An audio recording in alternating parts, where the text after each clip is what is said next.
할렐루야. 올해도 여름에는 햇빛 본 날이 많지 않을 거다, 이런 예보가 흘러나오고 있는데, 지난해 같은 경우는 우리가 최악의 기후 변화를 경험했던 그런 해입니다. 작년 8월 8일 서울 동작구에 하루 동안 내린 폭우가 381.5mm, 서울의 기상관측이 시작된 1907년 이후 105년 만에 비가 최고 많이 내린 그런 날입니다. 이런 폭우가 내려다 보니 여러분 보신 것처럼 이 도로가 물에 잠기면서 차가 둥둥 떠다니기도 하였고요, 길을 가던 사람이 맨홀에 빨려 들어가기도 하였고, 반지하를 휩쓸어서 생명을 앗아가기도 하였고, 하천변을 걷던 사람 물에 휩쓸렸던 그런 일들, 1년 가까이 되어갔지만 생생하게 기억나는 그런 장면들입니다. 근데 그때 우리나라는 이렇게 폭우 때문에 많은 어려움을 겪었었는데, 그 같은 때 유럽은 오히려 가뭄이 극심했습니다.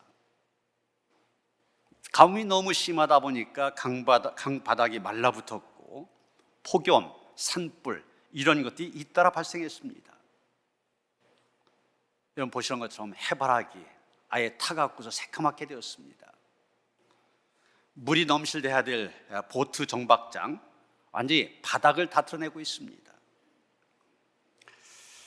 여러분, 폭우라든지 가뭄이라든지 결국 보면 물의 문제입니다. 물이 없어서 생명을 유지하지 못하기도 하고, 물이 너무 많다 보니 생명을 잃어버리기도 합니다. 사실 인간은 물을 떠나서는 살 수 없습니다. 인간의 모든 문화가 물과 관계가 있습니다. 물이 있는 곳에 사람이 모이고, 물이 있는 곳에 문화가 발달되고, 물이 있는 곳에 도시가 형성되어집니다. 그래서 고대 4대 문명의 발상지 보면은 다 강을 끼고 형성이 되어졌습니다. 이집트 문명 나일강가에서, 인더스 문명, 인도 문명 인더스강, 겐지스강가에서, 중국 문명 황하유역에서, 메소포타미아 문명 유프라테스강, 티그리스강 유역, 그 유역에서 다 발생했잖아요. 오늘날 소위 대도시라고 하는 큰 도시들, 미국의 뉴욕이라든지 프랑스의 파리, 영국의 런던, 우리나라의 서울, 다 물이 가까이 있습니다. 강이 있든지 바다가 가깝든지. 이런 사람은 물과 관계가 있도록 하나님께서 아예 그렇게 만드셨습니다. 그래서 우리의 몸 자체가 물로 이루어져 있지 않습니까? 우리 몸의 80%가 물이라고 합니다. 그래서 이 물이 없으면 살 수 없도록 그렇게 하나님이 만드셨습니다. 이 물이 우리 몸 안에 사는 역할을 보면은, 물이라고 하는 것이 우리 내장의 움직임을 매끄럽게 합니다. 체내에 들어간 음식물을 소화하여 흡수하게 하고, 그런 과정에서 생기는 불필요한 찌꺼기들 몸 밖으로 밀어냅니다. 또 몸 안에서 생긴 열들을 조정하여서 적정한 체온을 유지시켜주는 그런 일을 합니다. 그래서 건강을 위해서는 물을 많이 마셔라, 적어도 하루에 1리터 이상은 마셔라, 이렇게 말하지 않습니까? 오늘 우리가 읽은 성경 말씀은 바로 이 물에 대한 말씀이 언급되어 있습니다. 오늘 본문의 배경을 보면 유대 명절 가운데 하나인 초막절이 그 배경입니다. 여기 37절 보면 명절 끝날, 곧 큰 날에 그랬지 않습니까? 여기서 말하는 명절, 바로 초막절을 얘기한 것입니다. 이 초막절은 이스라엘 백성들이 애굽에서 나온 다음에 자기들이 살았던 광야 40년의 생활, 그것을 기념하는 절기입니다. 그런데 여러분, 이스라엘 백성들이 광야에서 40년 동안 살았는데, 그 40년 지난 동안 가장 중요한 것이 무엇이었습니까? 바로 물이었습니다. 광야에서 물이 없으면 그들은 죽을 수밖에 없었습니다. 먹을 양식도 중요하지만 더 중요한 것이 물이었습니다. 그들에게 물이 없어 다 죽어갈 때 하나님께서는 모세로 하여금 반석을 치게 하셔서, 이런 르비딤, 바로 저것 아닙니까?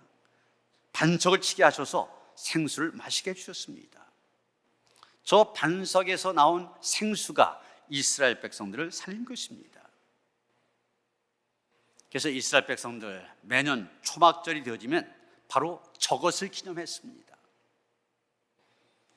그런 초막절이 되면 예루살렘 가까이에 있는 실로암 못에서 물을 떠와 그걸 제단에 붓습니다. 그러면서 하나님의 구원을 감사하였습니다. 출애굽 이후 1300년 가까운 세월 동안 이 초막절이 되어지면 그때마다 구원의 물을 주신 하나님께 감사를 했던 것입니다. 그러나 이번 초막절에서는 실로암 못에서 길어온 물을 제단에 붓는 이스라엘 백성들 향한 예수님의 외침을 듣게 됩니다. 37절 뭐라고 하셨습니까? 누구든지 목마르거든 내게로 와서 마시라. 여러분, 우리의 목마름을 해결할 수 있는 분이 누굽니까?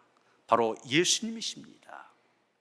예수님만이 우리의 목마름을 해결시킬 수 있는 분입니다. 그분이 말씀하십니다. 누구든지 목마르거든 내게로 와라. 와서 마셔라. 요한복음 4장에 보면 예수께서는 수가성 우물가에서 만난 한 여인에게 이렇게 말씀하십니다. 이 물을 먹는 자마다 다시 목마르려니와 내가 주는 물을 먹는 자는 영원히 목마르지 아니하리니 나의 주는 물은 그 속에서 영생하도록 솟아나는 샘물이 되리라. 그렇습니다. 세상의 방법으로는 우리의 갈증의 문제 해결시키지 못합니다. 그런데 주님만이 우리의 갈증 해소시켜 주십니다. 세상의 것으로는 다시 목마르게 되지만 주님이 주시는 생수 영원히 목마르지 않게 하십니다. 그런데 보통 사람들 어떻습니까? 세상적인 방법으로 자신들의 갈증의 문제를 해결하려고 합니다. 돈이라든지 명예, 인기나 권력, 이런 세상적인 방법으로 자신의 갈증을 해소하려고 합니다. 그런데 문제는 그러면 그럴수록 갈증은 더해진다는 사실입니다. 그리스 신화에 보면 탄타루스라고 하는 왕이 나옵니다. 이 탄타루스는 먹으면 늙지도 않고 죽지도 않는다고 하는 제우스 신의 음식을 훔쳐 먹었다가 들켰습니다. 그래서 신으로부터 형벌을 받게 되는데 그 형벌이 뭐냐? 평생 동안 배고프고 목말라 하는 그런 형벌을 받게 됩니다. 물이 마시고 싶어 눈앞에 있는 물컵을 잡으려고 손을 내밀면은 물컵이 뒤로 쓱 물러나 버립니다. 너무나 배가 고파 나무에 달린 열매를 따 먹으려고 하면은 그 열매가 하늘로 휙 올라가 버립니다. 이렇게 마시고 싶고 먹고 싶은 것 하나도 입에 넣을 수 없는 고통, 이 고통을 평생 동안 겪어야만 했던 것입니다. 이런 탄탈스 왕의 신화에서 tantalizing 이런 영어 단어가 생겼는데 그 뜻은 감질나는, 애간장을 태우는 이런 뜻을 갖고 있습니다. 여러분도 마찬가지입니다. 이 세상에서 갈증을 해소하기 위하여 열심히 손을 뻗어서 붙잡은 줄 알았는데 그만 붙잡았다 생각되는 순간 손에서 빠져나갑니다. 좀 얻은 줄 알고 기뻐했는데 저만치 날아가 버립니다. 내 입으로 들어왔다고 생각했는데 저만치 가버리고 맙니다. 오히려 그런 일로 인하여서 갈증만 더 심해집니다. 사실 시대가 발전할수록 현대인이 가장 고민하고 있는 것 가운데 하나가 바로 이 갈증의 문제입니다. 문화수준이 발달하며 원하는 것들 다 채우는 것처럼 보입니다. 그러면 이제 만족하며 이젠 됐다 살 것 같은데 아닙니다. 만족은커녕 답답함과 목마름이 더해집니다. 더 다른 것을 구하게 됩니다. 그런데 이것이 오늘 우리만의 이야기가 아닙니다. 구약성경 전도서 1장 8절에 보면 이런 말씀이 나옵니다. 만물의 피곤함을 사람이 말로 다 할 수 없나니 눈은 보아도 족함이 없고 귀는 들어도 차지 아니한도다. 무슨 얘기입니까? 인간은 만족하지 못한다는 얘기입니다. 사람의 눈이나 귀는 만족이 없다는 것입니다. 아일랜드의 작가인 오스카 와일드는 이 세상에 두 가지의 비극이 있다고 말하였습니다. 첫째는 원하는 것을 이루지 못한 것, 그게 바로 비극이라고 하였습니다. 두 번째는 또 뭐라고 했냐? 원하는 것을 이루는 것, 그것도 비극이라고 했습니다. 어떻게 굉장히 아이러니한 그런 말이지만 사실입니다. 예를 들면 하워드 휴즈라고 하는 사람이 이 두 번째에 해당되는 그런 삶일 것입니다. 이 사람은 45살이 되었을 때 자기 원한 모든 것을 이루었습니다. 유명한 여배우들과 같이 살기도 하였습니다. 비행기 회사인 TW 회사를 소유하였고 자기가 직접 항공 면허를 따서 비행기를 운항하기도 하였습니다.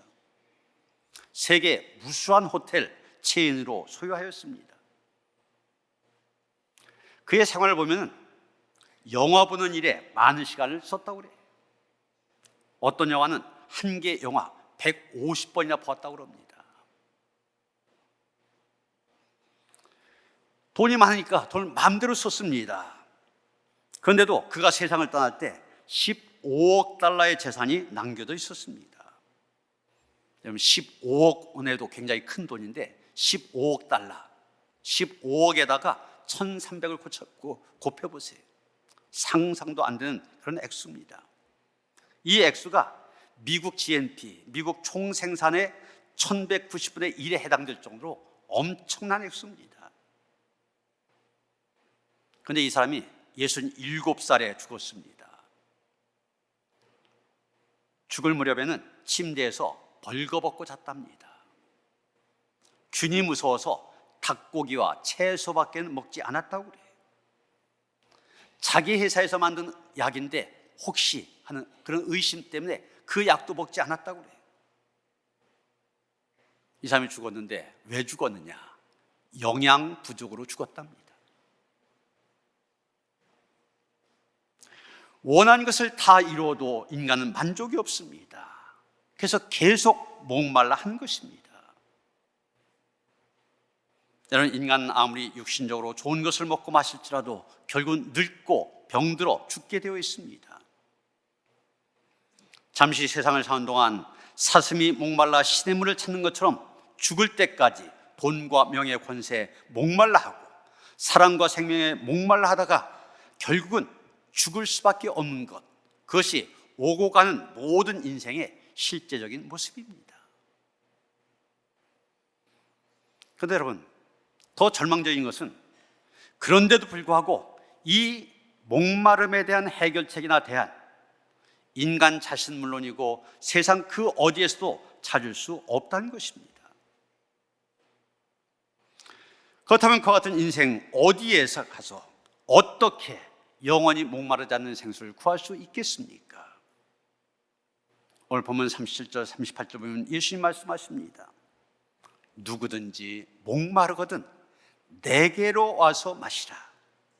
나를 믿는 자는 성경의 이름과 같이 그 배에서 생수의 강이 흘러나오리라. 이런 이 구절에 우리가 눈여겨봐야 될 단어가 있습니다. 누구든지, 바로 이 말입니다. 제한이 없습니다. 예수님은 조건을 달지 아니하고 누구나 환영하십니다. 다시 말해서 예수 믿는 사람 누구나 할 것 없이 생수를 마실 수 있다는 것입니다. 그럼 여기서 생수는 무엇을 가리키는 것입니까? 39절에 그 답이 나옵니다. 이는 그를 믿는 자들이 받을 성령을 가리켜 말씀하신 것이라.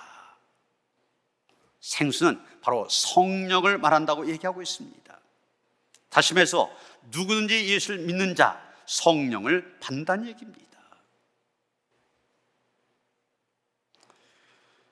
여러분, 고린도전서 12장 3절 사도 바울이 얘기한 것처럼 성령으로 말미암아 우리는 예수님을 나의 구주, 주인으로 시인하게 됩니다. 그때부터 우리는 그리스도의 사람이 되어집니다. 하나님의 백성이 되어집니다.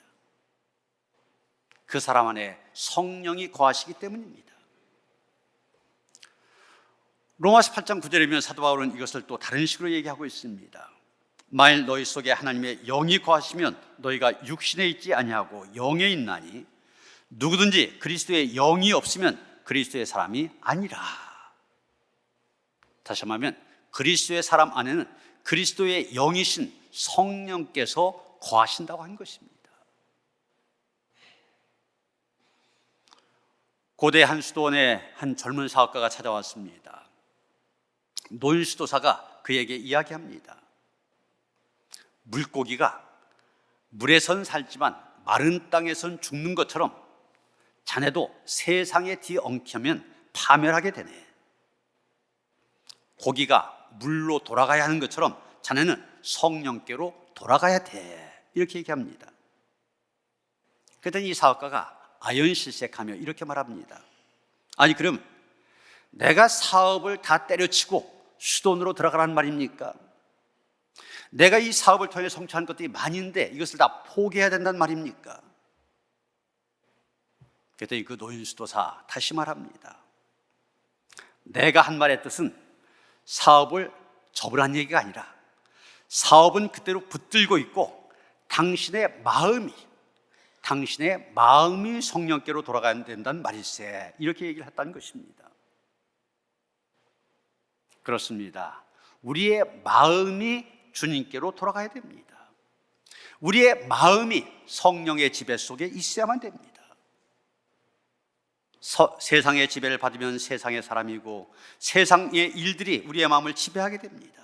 그러나 성령의 지배를 받으면 하나님의 사람이고 하나님께서 그 마음을 지배하게 된 것입니다.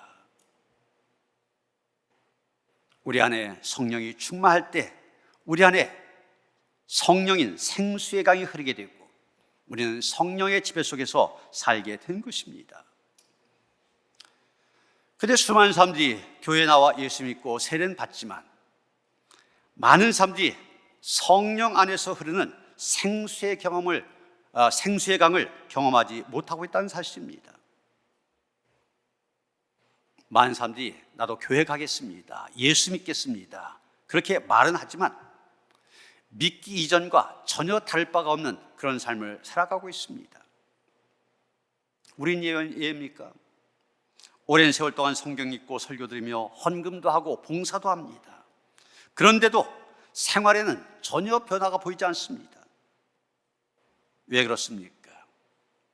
예수 믿고 교회는 나오지만 성전 발걸음은 밟고 있지만 그 안에는 생수의 강이 흐르고 있지 않기 때문입니다. 이런 강이지만 물이 흐르지 않는 강이 있습니다. 처음에 보여드렸잖아요. 완전히 바닥이 난 그런 강. 또 물이 말라버린 우물도 있습니다. 마찬가지입니다. 예수님을 믿고 교회에 나오고 성경도 보는데 그 사람의 삶 속에서 아무런 열정과 감동 발견할 수가 없습니다. 맨날 똑같은 얼굴입니다.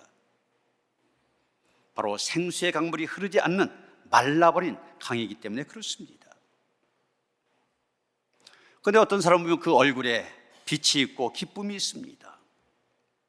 돈이 없어도 불안해하지 아니하고 병들어서도 위축되지 않으며 실패해도 두려워하지 않습니다. 그 사람의 얼굴 항상 기쁨으로 충만하고 자신감에 차 있습니다. 생수의 강물이 가득 차서 흐르는 살아있는 강입니다. 생수의 강이 흘러넘치는 사람, 돈이 없고 가진 것이 없어도 기쁘고 즐겁기만 합니다. 욕을 먹어도 기분이 나빠지지 않냐고 그 기쁨이 사라지지 않습니다. 오늘 우리에게 그런 은혜의 경험이 있어야 되는 것입니다. 그런데 사도 바울이 로마서 7장 18절 19절이면 자기 나름대로 갖고 있었던 고민을 이렇게 얘기하는 것을 보게 됩니다. 내 속 곧 내 육신에 선한 것이 거하지 아니한 줄을 아노니 원함은 내게 있으나 선을 행한 것은 없노라. 내가 원한 바 선은 행하지 아니하고 도리어 원하지 아니한 바 악을 행하는도다. 바울이 지금 고민한 바를 털어놓고 있습니다. 그런데 사도 바울의 이 고민이 바로 우리의 고민이 되기 쉽습니다. 사도 바울처럼 우리에게도 분명 원함은 있습니다. 선을 행하고자 하는 원함은 있지만 행하지 못하는데 우리의 고민이 있습니다. 원하는 선을 행하지 못하고 원하지 아니하는 악만 자꾸 행하는 것 때문에 우리는 고민하게 된 것입니다. 이사야 37장 3절에 보면 이사야 선지자는 오늘은 환난과 책벌과 능욕의 날이라 아이를 낳으려 하나 해산할 힘이 없음 같도다 이렇게 말하고 있는데, 이 말씀처럼 우리에게 전혀 힘이 없습니다. 여러분, 산모가 힘을 줘야만 아기를 낳을 수 있지 않습니까? 그런데 줄 힘이 없습니다. 그럼 어떻게 됩니까? 산모도 죽고 아기도 죽을 그런 위기에 빠지게 됩니다. 내가 하나님의 말씀을 듣고 그 말씀대로 살려고 하지만 내 속에 능력이 없음을 깨닫게 됩니다. 분명 우리가 이 교회에 와서 찬양도 하고 기도도 하고 말씀을 들을 때는 내 앞에 태산이 놓여 있다 할지라도 다 옮길 수 있을 것처럼 생각이 되어집니다. 말씀을 듣고 은혜 받을 때는 어떤 원수라도 사랑으로 용서할 수 있을 것처럼 보입니다. 어떤 경우에도 인내할 수 있을 것 같고 무슨 일이 있어도 말씀에 순종할 수 있는 것처럼 보여집니다. 교회 안에서는 은혜 가운데 있으면, 그런데 교회 문 바깥으로 나가기만 하면 내 속에 능력이 없음을 깨닫게 됩니다. 세상을 이기긴 해야 되는데 이길 힘이 없습니다. 결국 한심하고 불쌍한 자기 자신을 바라보면서 스스로 심한 자괴감에 빠지게 됩니다. 여러분, 무엇이 문제입니까? 생수가 되신 예수님께 나아가 이미 예수를 믿고 예수를 의지하며 살고 있음에도 불구하고, 예수를 믿음으로 내가 이미 성령을 받았음에도 불구하고 왜 이렇게 힘이 없는 것입니까? 왜 나에게 말씀대로 살아갈 수 있는 능력이 없는 것입니까? 여기에서 무엇이 문제냐? 문제는 다른 거 아닙니다. 1단계에서 멈췄기 때문에 그렇습니다. 예수를 믿는 자에게 약속하신 성령의 생수 받아 마셨습니다. 그러나 이것은 1단계에 지나지 않습니다. 그 다음 단계로 나아가야 됩니다. 다음 단계 무엇입니까? 생수를 받아 마시는데 그친 것이 아니라 성령이 자기 안에서 생수의 강이 흘러 넘치게 하는 단계입니다. 우리는 성령의 생수의 강이 넘치는 삶을 살아야 됩니다. 그런데 안타깝게도 생수의 강이 흘러 넘치는 것을 경험하지 못하고 생수만 겨우 맛보고 거기에 만족해하는 사람도 있습니다. 그런데 성령의 생수를 맛보는 것보다 그 성령의 생수가 우리의 삶 속에서 강물처럼 흐르게 하도록 하는 것이 더 중요합니다. 구약의 에스겔 47장에 보면은 물에 대한 이야기가 나오고 있습니다. 47장 그대로 묘사한 그런 그림인데, 여기서 물은 성령을 의미하고 있습니다. 맨 뒤에 교회가 보이는데, 성경에 이제 성전이죠. 성전 문지방 밑에서 흘러나온 물이 강으로 흘러갑니다. 강 좌우편에 나무가 심이 많게 되고 그 나무들이 무성하게 자라 많은 열매를 맺게 됩니다. 또 강물에는 수많은 고기들이 뛰놀고 있었습니다. 물이 흘러간 곳에는 모든 것이 산하고 모든 것이 풍족하고 모든 것이 풍성했습니다. 여기 물은 바로 성령을 가리킨다고 얘기했죠. 성령의 생수가 흐르는 곳에 이런 풍성한 삶이 주어진 것입니다. 미국 뉴올리언스에 있는 한 수족관에서 일어났던 일입니다.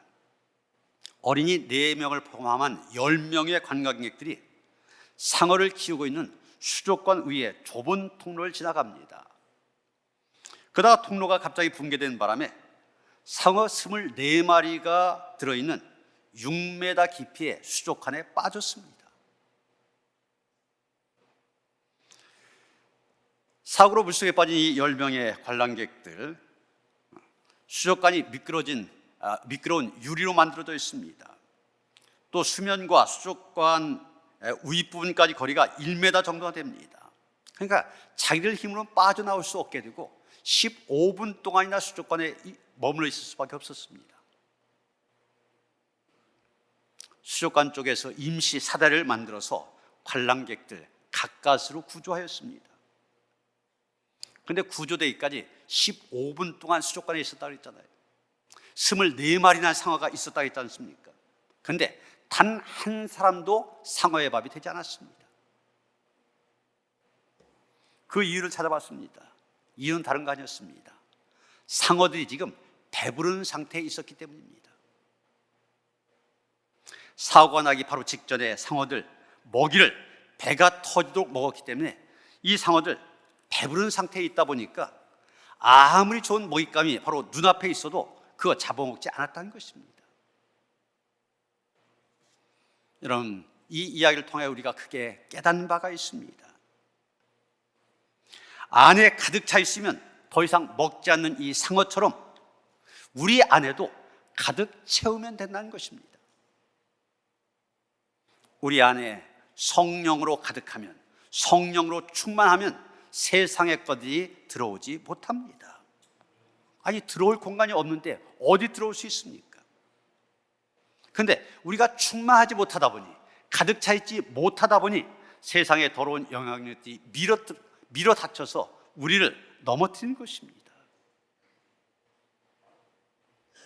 그러게 여러분, 우리가 좀 하나님 잘 믿기 위해서 우리 안에 있는 죄악적인 요소들 제거하는 것도 중요하지만 더 중요한 것은 성령 충만함을 받는 일입니다.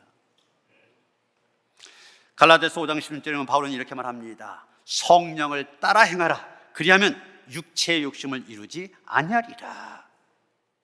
바울도 얘기한 겁니다.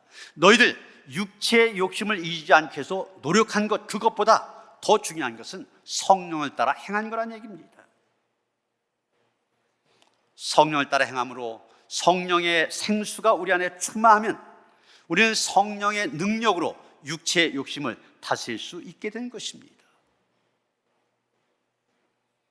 사랑하는 성도 여러분, 생수의 강이 흘러 넘치는 그런 삶을 사시길 바랍니다.